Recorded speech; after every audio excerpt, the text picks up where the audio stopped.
As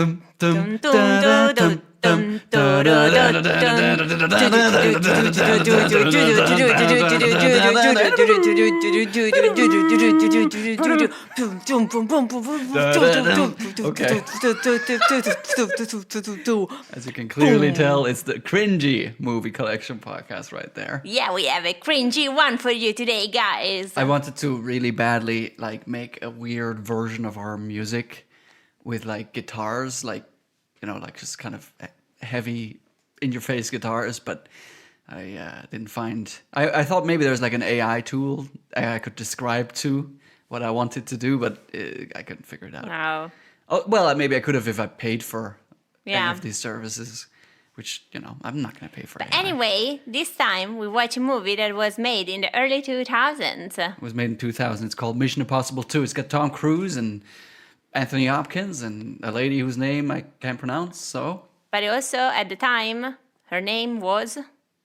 I actually mispronounced it back then as well. Her name is I'm going to try it.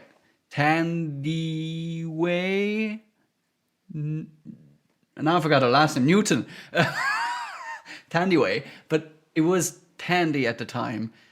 And also, I thought it was Thandy because it's TH at the beginning of the name. So, either way, I never was able to pronounce her name. Okay, there is a lady, there is the Tom Cruise, and it's Mission Impossible. And I liked the first one, and I was very curious, even though you kept warning me that I should expect nothing. Yeah. Well, this one is... it's got a new director. Yeah. And I think originally they would have loved to have Brian De Palma back, and I don't know why. They asked him, and somehow it didn't work out. I don't know why. So now they got this director. They got John Woo. And he has a style of his own now? Apparently, they didn't ask him back. Oh. Because there's a third one where they got...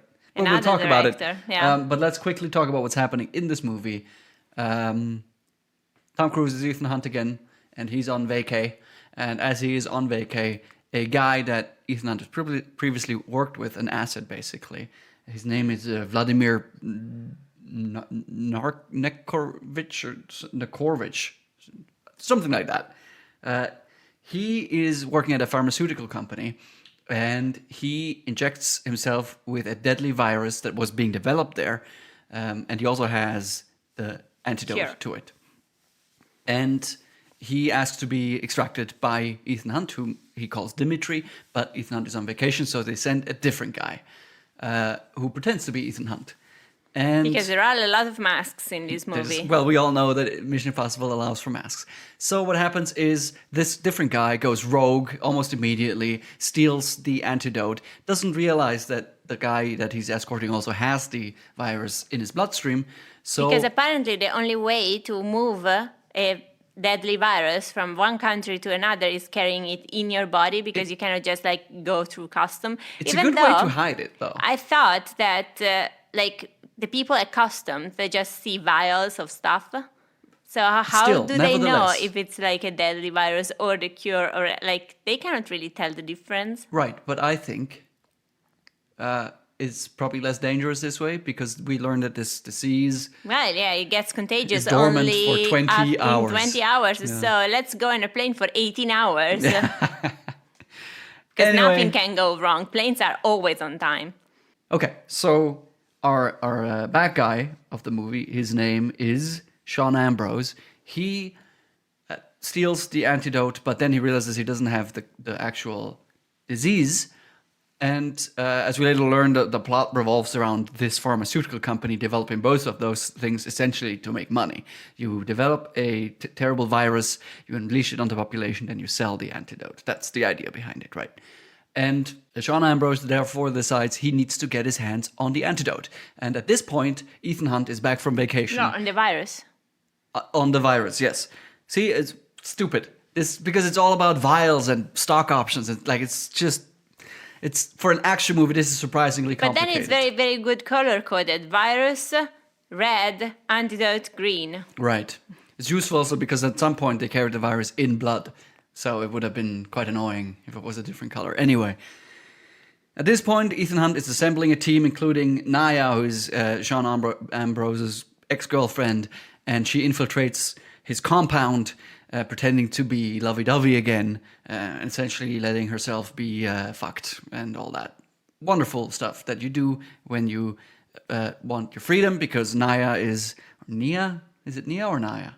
I don't remember. She has Unremarkable, so whatever. I would say the actor's name, but that is also difficult. The woman's token of this movie. Sandy Way.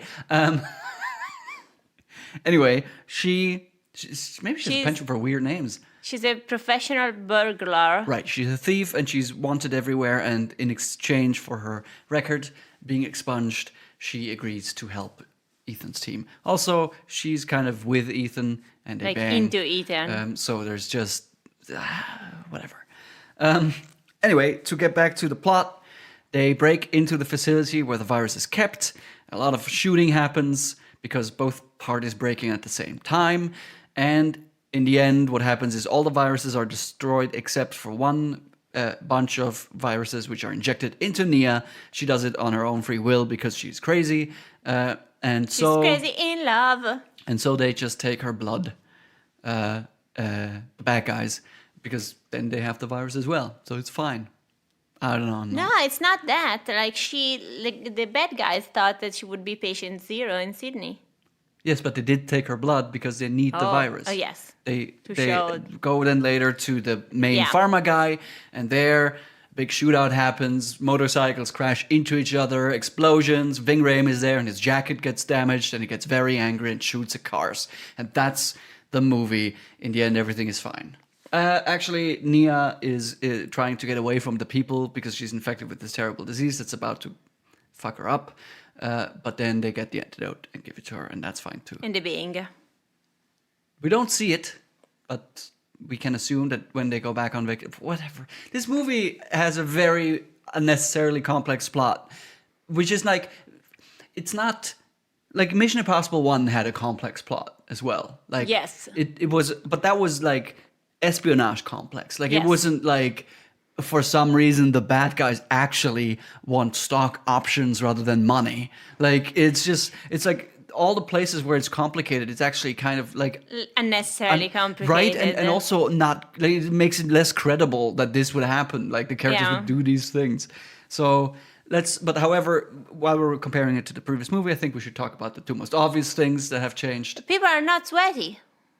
Okay, like then we'll talk about the three obvious things. They're sweaty only when they're sick. There's no tension sweat. There's a bunch of tension sweat, I think. Not that I don't much. know what it is. I always felt like Tom Cruise's face looked rubbery in this movie. And maybe it's because half of the time it's implied that that face is a mask. It could be a mask. And so my mind just goes to, I guess that's what rubbery looks like. Anyway, the two big improvements of the previous movie are Tom Cruise has long hair now and he's heavy as fuck. Not fat, but the Mission Impossible theme is now heavy metal for some reason.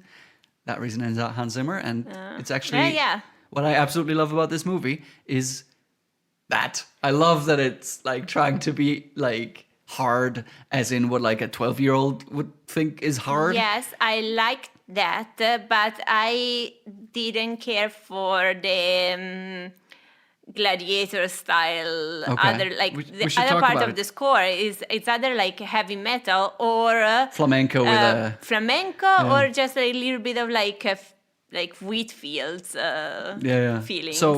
So this movie obviously came out in the same year as Gladiator, so that's just, I guess, what Hans Zimmer was doing at the time. He thought, I have this great idea, let's try it out on a bunch of movies. One of them will work. I really like the soundtrack, like the whole soundtrack, except for the songs. There's a Metallica song in the credits. Yeah. So cringe. Yes. But I don't think that most of it works. Like whenever it is heavy guitars, it does work because it's just action scenes and it's cool. Yes, a heavy guitar and motorcycles that run to each other. They go together. When they have the big fight at the end in the sand, it shifts to kind of a drum heavy piece, which also works well. And actually in Mission Impossible 6, I think that comes back quite prominently, and it's really dope there as well. But whenever you have weird slow scenes, like it's beautiful music, it just doesn't fit this movie. Yes. That's the problem. Like it's supposed to be more like it's like the character should be having deep thoughts.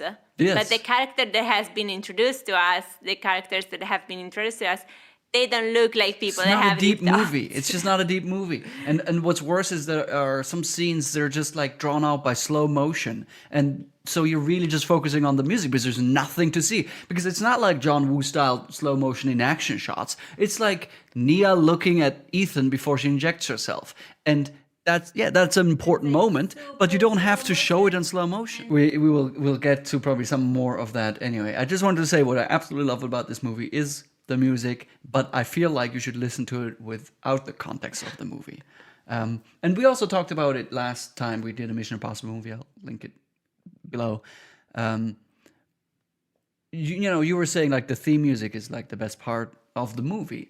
And I think this is a weird turn, and it really makes it work, not because it wasn't already amazing before, but it's like this completely different version of it. And like that's dialed back a lot in the Also, other sequels. So. Since the movie is worse, the theme music gets even like the best part of the movie even more. Yeah.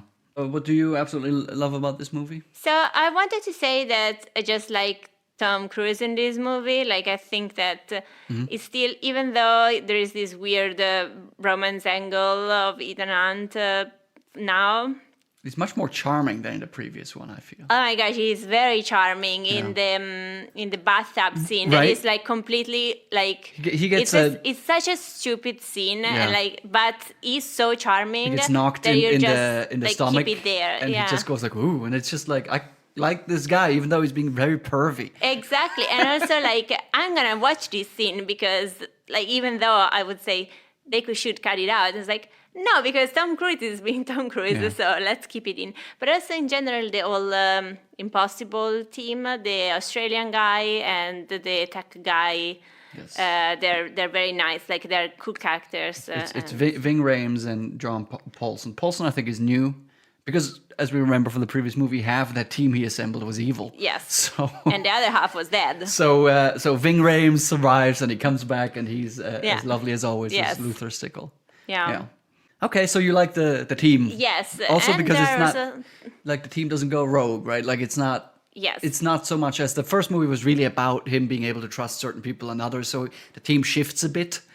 And this one is more about like doing a mission. Computer guy that is delightful, Australian guy that has like a very nice accent. And you don't understand anything he's saying. Exactly. And Tom Cruise that is charming and he runs occasionally. Yeah. Billy Baird, I guess is his name, the character's name.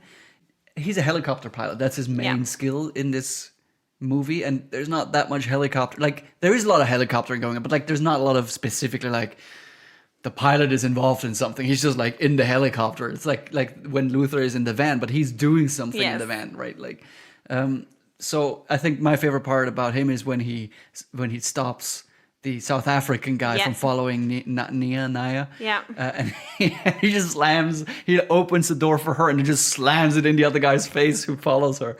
And it's just silly and funny. And I like that he gets like, the guy gets rough with him. He like pulls him by the neck and goes like, fuck you, asshole. And he just like goes like, that's my role in this mission, to get almost beat up. It's just a lovely guy that does his job. It's a very good team. Let's talk about the villain. I feel like we can't really say that much about Tom Cruise other than like, he's super charming and he's also a good looking man and he does stunts, and we'll get to the action a little bit later. But like Ethan Hunt is a bit of a like goody two shoes and that's it. Like he just wants to do the right thing. And but also he doesn't have like a very specific personality. Yeah. Like I wouldn't know he's a bit of an everyman. What he likes, yes. Yeah. But let's talk about the villain, because he's pitched as the evil Ethan Hunt. He's pitched as the evil Tom Cruise, so to speak. And we do see that at some point, because at some point, our guy, played by Dougray Scott, is wearing a mask that makes him look like Tom Cruise. So we get Tom Cruise to be evil for a second. Yes. There. And he makes a wish he played more bad guys.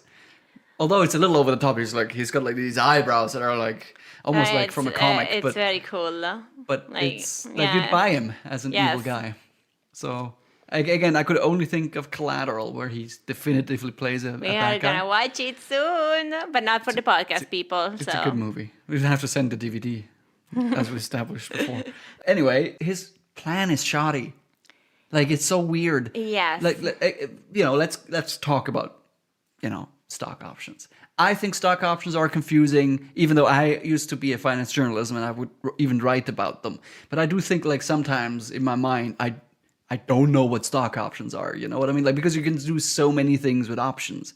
But the general idea is, at first he says he wants to have stock in the company.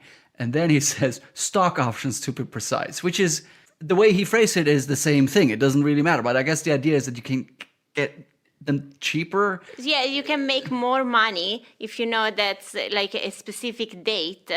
And you Right. know that it will be higher, then Right. it's like you can make way more money with options than not. And I looked into it, but it was some days ago. And now I'm afraid that I'm going to say something that is not completely correct. So let's just, I just checked, and yes, you can make exponentially more money. If you get very risky options. Yes, Yeah. but in this, it's not really a risky option because he knows what's going to happen in the future. Because Well, yeah, he's but it's making risky to the person situation. that would issue it, which is the Yeah. really big problem, right? Because for whatever, however this really works in the weird, what the financial actual intricacies of it is, what he ultimately wants to do Is make a lot of money. no. See, that's not it. What he have ultimately wants control to of the do company. is he wants to do a 51% takeover of the company by using options, which means these options that he's buying need to, first of all, it needs to be an enormous volume that is backed by actual stock. And first of all, that's no one would issue that level, that amount of options. The implication is that Brendan Gleeson, who plays John C. McCloy, who's the guy, the head of the pharma, he essentially approves this whole transaction because he's at gunpoint. But the board of the company would go yes, we will issue options that are very low risk for us. That there's a slight chance that someone will have 51% of our company. But and also, anyway, I just want to go back to, he decided that he would steal this thing. Because, he blackmails the guy from the pharma company, right? no, but he gets sent instead of Ethan Hunt. And he's like, let's steal this. Yes. Because pharma is probably lucrative. The conception of the plan seems weird. Yeah. When this Yes, he must have plan- actually learned about it before because they were already on the plane. Not only that, they had some kind of sleeping gas in the air pressure masks, And also which is something. Yeah, but the blonde person was the pilot. if you're on a mission, you might bring your own pilot. Yeah. That's fine, but you wouldn't bring knockout gas for the whole plane. Yes. So that's, I don't know. So when, how, why the plan was conceived Yeah. is beyond our knowledge. And also, he lets Nia loose in the middle of Sydney, but apparently, she has enough time to get out of the city. At which point, you would ask, why would you do? Was it out of the city? Because I think that Sydney has a very big park. Oh, it doesn't on the matter. Shore. It's far away from the people. Because the idea is he would leave her in downtown Sydney. And then Disease she breaks ge- out, she and she gets very contagious. Yeah. And it's terrible, and it's patient zero. It's a big thing, right? But he gives her enough time to flee. And also, he doesn't seem to be aware that she could also just kill herself, which he doesn't even have to do in the way that she does it. Exactly. You just run around Burn over yourself. a car. I don't know. Maybe don't run. I guess if your blood is infected, it's still dangerous, right? But if you could, I don't know. It just seems like. Just go on top of a very tall building. But then it also turns out that they have a blood So it sample. depends on the So- virus if they keep being contagious in the dead people for a long time. Right. So But then it also turns out that they have a blood sample anyway. So they have the virus. They don't need Nia. So that's just a weird sadist thing then? everything is very weird. It actually feels like more of a filmmaking thing to increase the tension, the stakes. Yeah. Because we also have this ticking clock Well, element. she had a motive to inject herself because she was this is the last portion of the virus. So if I can inject myself and I kill myself, most of this virus like the flu and not like Ebola, they are not contagious anymore when Okay. like they are in a dead host. Okay. So like it would make sense Okay. to do that. All the other things, no. You want to talk about Nia in general? I heard you have some Yes, things to say. this is like her character is what I absolutely hate about the movie. Her like character? just like the role, Okay. like just What is your problem? it's probably been written by guys. What the only thing she does is standing there in her like late 90s, early 2000 heroin chic skinniness and staring in the distance, and she doesn't even do much. Yeah. Like she was presented like a very good thief, but we don't really see her in action. She's a also lot. like very snarky, like she tells people off. But then she goes undercover, and and once that happens, like she has to play nice, and you don't see that character She's anymore. very snarky. Then there is the scene in which Ethan chases her with a car. Weird, They have, car sexiness. they have and there, like she gets like struck by Cupid's arrow. She falls in love with Ethan, Because- and she just becomes like lame. There is this scene.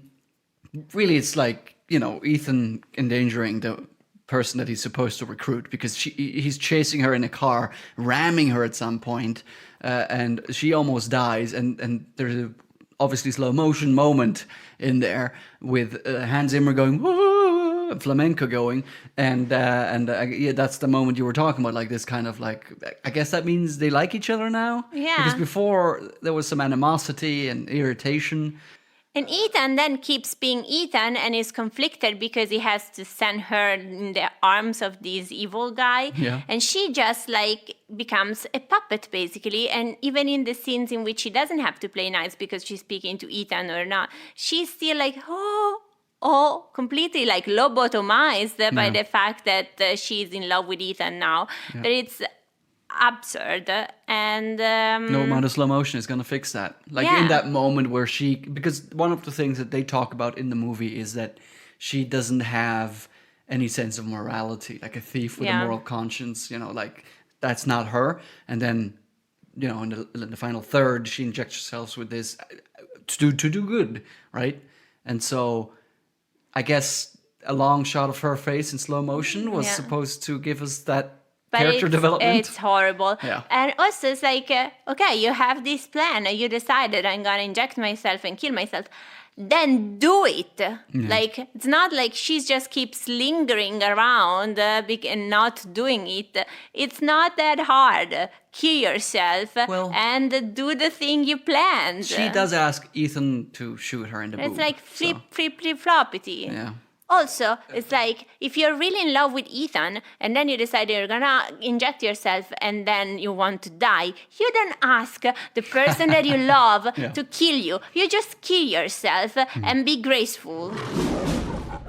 I liked this movie when I was younger, and I think part of it is that it was just like if you don't think about it too much, like a lot of it's just kind of cool, like even this whole talk of Chimera and I don't remember. Bellerophone? Something like that. Chlorophyll? I don't know. Bellerophone, I think. Like this, like this mythology bringing into it and all that. Like, it's cool on the surface. Like, Tom Cruise looks cool on the surface. Like, you don't think about what he's doing sometimes. Like, with the car thing at the beginning. Like, yeah, that's kind of Yeah. cool. It's just like cool cars smashing into each other. Yeah, sure. But now, that I'm a little bit more reflective. I mean, yeah, this story raises too many questions and details that just no one needed them. Like, you didn't have to do the stock options thing. Just make them want money. Yeah. Like, things like that. It's just like there's too much not action happening because the Yes. action, well, not like, let's talk about it. Like, I think the action is not great, but it's way more entertaining than anything else in a movie. Yes. Does that make sense? Yes, the action is pretty cool. I liked the part at the end in which there is helicopters involved in a street fight. That's Well, That's kind there's of a nice. like a kind of motorcade of bad guys. Yes. And the helicopter just like picking them off. Yes, Yeah. I like that. I liked when Tom Cruise starts doing random wrestling moves, which are not practical, but look Yes, much better than if he was just completely. punching people in the But face. this is also in line with Ethan. Like Ethan would do like a somersault that was unnecessary, but I it's mean, just it like just the looks guy silly. that would do a somersault. And then on top of it, some of it is in slow motion, where you're even more just seeing how unnecessary that is. Like this, he beats up a guy and he's on the ground, and then all out of nowhere he does a backflip Yeah. with it, and then like suplexes him or whatever. Like when you slow that down, it's even more like he's just wasting so much time and energy to beat this one Yes. guy. Like he hates him personally, and he's just a random thug. I think that I like the previous one better because it's less action and more tension. Like the scene with the lasers in the white room, there is not a lot of like real action, Absolutely, but it's yeah. like you're so engaged with it. Well, here there is a lot of action, but you're less committed. It's kind to of the end opposite, it. right? Yeah. Like these are two ways of doing a spy thriller. One of them is more about espionage, and the other one is more about shooting and fighting and things like that. But again, the weird thing is this movie isn't even really about Yeah. that. Like it's like maybe They like sh- 10-15% is They action. should have committed to say we're gonna do Mission Impossible, but this time it's gonna be like just an action movie with all of these like somersaults and helicopters and shooting and stuff. Which is what this series eventually becomes, kind of, which is fine. Like, if it's good action, go for it. Did you know that this movie was, like, more than 3 hours long originally? Like, the director's cut, basically. And it Who was is this director? John Woo? Yes. It's like an action director. I think he's particularly known for, like, Hong Kong movies. But he also did 3 years before this, he did Face Off. And I just have a feeling that, like, Tom Cruise went like this guy, because it has the weird pigeon thing. Like it's so similar to something that happens in Face Off. Like, but we explain. At some point, like, they're in this compound, military compound, and there's like pigeons and doves everywhere. And at some point, Ethan Hunt explodes like a door to the room where all the bad guys are in, and then walks by the door to menacingly stare in, which is pretty cringe anyway. But then also it's in slow-mo, there's fire everywhere, and a dove just flies through like it's Yes. some kind of Jesus imagery, like Noah's Ark, I don't know. Yeah. It's really striking as an image, and I don't mind it as much, but this like... is why I thought that they wanted to do an action movie, but maybe they didn't pick an action movie director. But now you're telling me that this is an action movie director, so Yeah. it feels like he wants to make it more meaningful than what it is. Just commit to the fact that it's an action movie and doesn't have to be like an overimposing moral meaning. I mean, what he's really known for is kind of being over the top with the action, which we see here Yeah. and there. It's this kind of like martial arts, but like more style than substance. Like make it look cool Yeah. is more important than Yeah. make it look reasonable. And I think again, that part of the movie is kind of fine. Like I think what I don't like is the motorbike chase, particularly the end of it, because it is over the top as hell, because they Yeah. do essentially play chicken with each other. Yes. But then somehow physics doesn't apply because they crash into each other, but somehow also jump off the bikes and crash into each other somewhere else. I don't know what teleporting magic they have at the IMF, but so I didn't like that, but I liked the spirit of it. Let's put it that way. Yes. One thing I don't like also about this, and this might be something that happens with maybe like we talked about Jackie Chan movies, where in Hong Kong when he would make movies, they would just try 150 times until they get it right.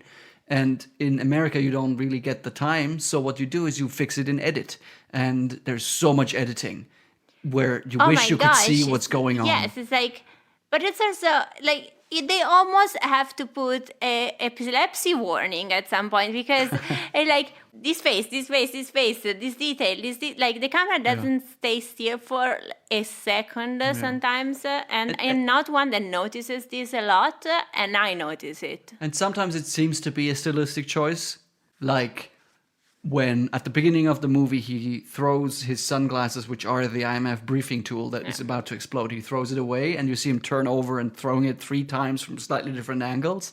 And then you go like, okay, that's showing me the same thing slightly differently 3 times in a row, just to make it seem more cool, which I guess kind of worked.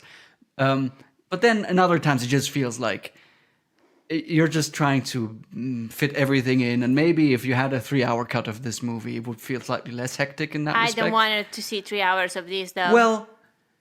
Well, just stop with the slow motion on things that aren't worthy of slow motion. Like, I don't need a guy walking from left to right. I don't need that in slow motion, right? Like, if you do slow motion, do it to show something that's interesting that you can't see when it's in regular speed, right? Don't show every angle that you've shot. Just show me the best take. You know, like, don't Maybe edit. they don't have a best take. Maybe that's what I was talking about before, but it could also sometimes be that, like, you know, he had this version of this scene that's 3 times as long, and he wanted to show some of it anyway, so he just edited everything a little bit. You know what I mean? Like, it's possible. There's actually some rumors or stories that Tom Cruise, who was a producer in this movie, locked John Woo out of the editing room when he handed in this really long thing.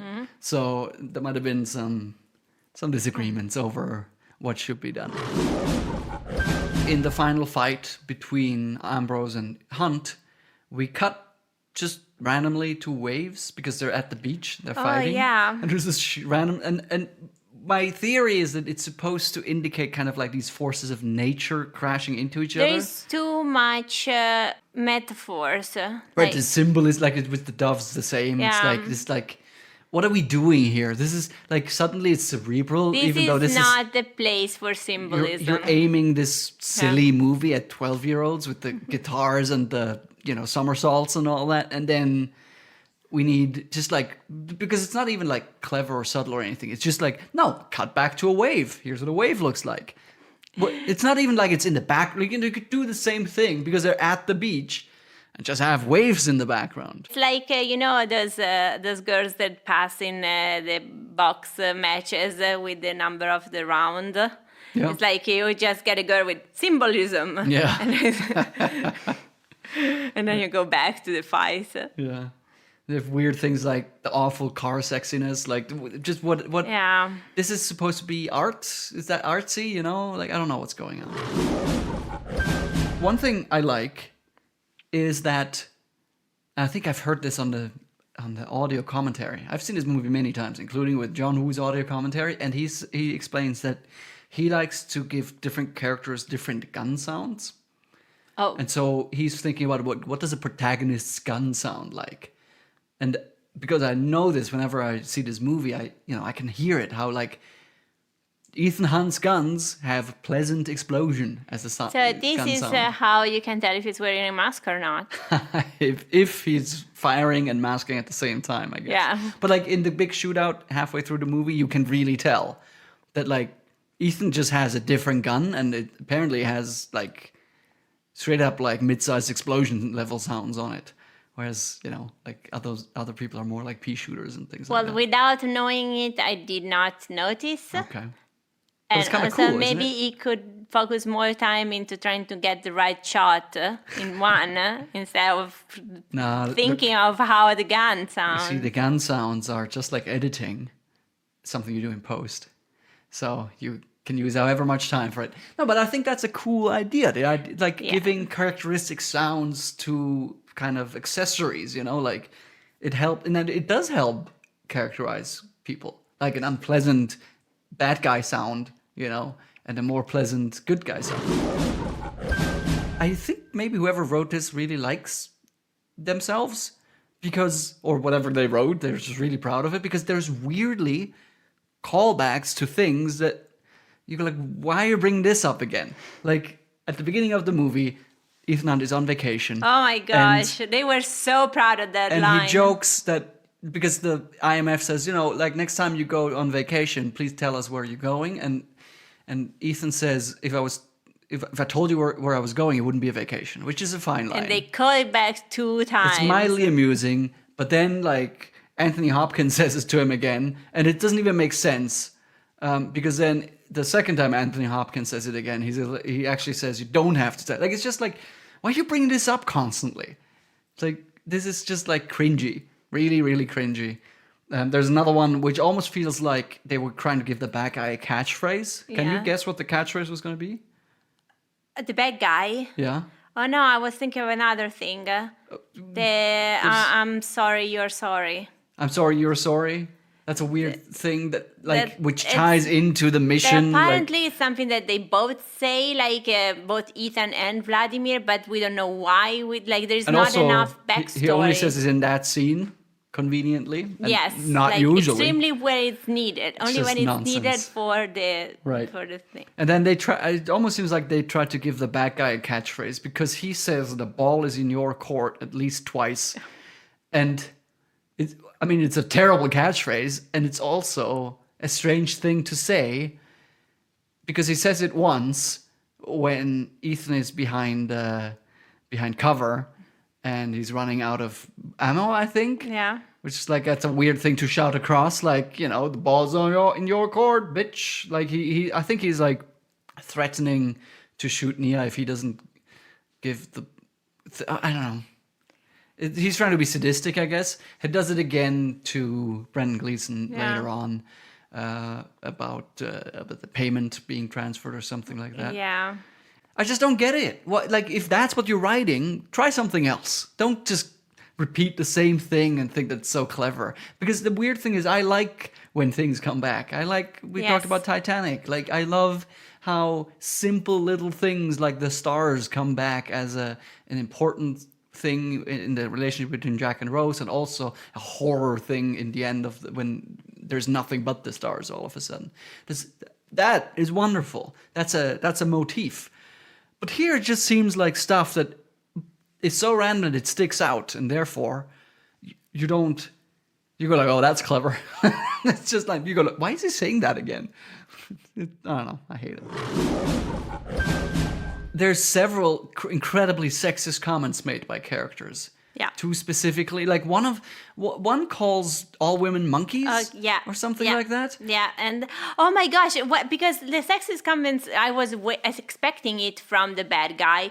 But it starts with Anthony Hopkins. Ethan's boss. Yes. Ethan is concerned because he thought that they had recruited Nia for her skills as a thief, and not because she's acquainted with this one guy. She doesn't have training for that. Mm-hmm. And Anthony Hopkins says something like, what, lie and steal? She's a woman. She's she obviously she has these skills.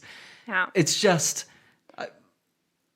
Yeah, And but it's- then he also implies that if she has to sleep with this guy, Yeah. and it's not a bad, it's not as bad of a thing because she has already consensually slept with him, so now she doesn't want to sleep with him, but she has to. But it's okay because once she wanted to. Yes, and to be fair, the movie doesn't make it look that way. The movie makes it clear that it's a horrible thing that's happening to her. But it's really unpleasant to have one of the main guys in supposedly the IMF, say something like that. Exactly. They're supposed to be the good guys. You're also in charge. You're a big guy in a position of charge, and this is how the country is run. Right. And it also hurts that it's Sir Anthony Hopkins delivering this line, and he's such a great actor. He can deliver anything, but it's who did it? Who decided they should do this to him? It was actually supposedly possibly going to be Ian McKellen playing that role, but he needed to go do Lord of the Rings, so he bailed. Speaking of people who needed to go do other movies, Dougray Scott famously wanted to essentially had to pick between being in Mission Impossible 2 and being in the original X-Men movie as Wolverine. Oh yes, that was what I absolutely love about this movie. What? Originally, while I was watching the movie, you told me this anecdote, and I was like, well, then I'm glad because I didn't want him to be Wolverine. Then You don't know, because I don't think that you can in a movie that seems so strangely directed. I wouldn't really blame any actor in it for surely he was directed to be that guy, and I think he does a fine job at being this incredibly But Hugh Jackman is such a good Wolverine, though. he's great. We don't know about Dougray Scott, so Okay. so really what you're saying is thank God for Mission Impossible 2 because he gave us Hugh Jackman. Yes. Okay. I didn't say it, I guess, but what I absolutely hate about this movie is the just random slow motion on things that aren't interesting to look at. It's too long. This movie could be a crisp 90 minutes. Cut out some of the bullshit. Just remove some of the things that don't make sense. Make it more of a, okay, we get it. Leave all the action in, because there isn't even that much of it, and you had a better movie. Yes. Here's a random thing. Apparently, they have daylight storage cells at the pharmaceutical thing, which provide 24 hours natural light. Don't even start me It's on just the like- biology lab, please. It's like, This lab is the most amazing, technologically advanced thing ever. Then, in the same building, by the way, you pointed this out. When bad guys show up with big guns at the ground floor and shoot everyone, this equates to emergency level 42. Okay, they have a weird ranking system. Maybe it's the 42nd floor. Maybe that's what. no, it it was not the number of the floor. I just thought because this is like the worst possible. So it's not emergency on level 42. No, it's emergency 40. Emergency level 42. DEFCON 42? The movie starts with the fact that to create a hero, you have to create a villain. We create a worst possible villain. So the emergency level was because they were about to stop the entire life and universe and the meaning of it. So emergency level 42. It's a big Hitchhiker's Guide reference. Yes. Okay. You can always find them if you look for them. The final random observation is that in the credits at the end, it says all the songs that they played and all the people that worked on it. And it says all the brands that sponsored the movie. And at some point, without any further information, it just says Prada. Like, whoever set the type for this, like, credit sequence was a big fan of Prada and was just bitches. Shout out to Yeah. Prada. And then we also have this bunch of other things. And we didn't even, like, there wasn't any sense that at some point someone wore Prada. I mean, people wore nice things, and there was, in fact, a dress that was a big deal at some point But in the movie. Luther was with these Gucci loafers and a Versace jacket. Right. So it was not And even then Prada. there's Bulgari or whatever. The like, Bulgari necklace. Yeah, like and there these are the brands credits. that I've are never mentioned. noticed Prada No. except in the credits. Yes. Without any context. Very weird. But we gotta get the entertainment where we can. And that is A wrap. Heavy Metal Mission Impossible. I really like that we've seen this because now we get to watch the one that I think is the best Mission Impossible movie. It's in the Mission collection. Impossible 3. I think it's 6. Oh. I don't have 3. 3 was directed. Like, who would you get? Who would you get to fix this? I don't know a lot about like action movie directors, but can I have the one that directed The Fast and the Furious? How about the guy who then later went on to revive Star Trek and Star Wars, J.J. Abrams? That seems weird. Well, J.J. Abrams is like a safe choice. Like, he's not much of a... He knows how to show interesting pictures. And I think he's also probably someone who will go with directions from someone else. Mm-hmm. So I have a feeling that he was a very good kind of guy to right the ship and you know, like kind of more do what Tom Cruise envisions. Well, Probably. this Tom Cruise envisions. Ethan Hunt saving the world. Cool action movie where he's the best man in the world. So we are not gonna watch 3, 4, and 5. We're gonna move to 6. Not for the podcast, Okay. unless a box set appears in the mail. But Well, I want to watch 3, 4, and Yeah. 5 before we watch 6. So. I'm excited for 6 because I think that is just an excellent action movie with really exciting action sequences, a story that is fine, you know, like that carries you from one piece to the next, which is how it was written as well, you know, and that's I'm looking forward to. But that will not be for a while. Next time on the Cringy Movie Collection podcast, to you know, wipe away the taste of John Woo in a face, we're gonna go with Nicolas Cage in our face. We're gonna do National Treasure Oh my gosh, I'm so excited. from 2004. It's more than 1 year that I want to watch this movie again. It's so cool. I'm looking forward. Down, down, bow, bow, bow, bow, bow, bow, bow.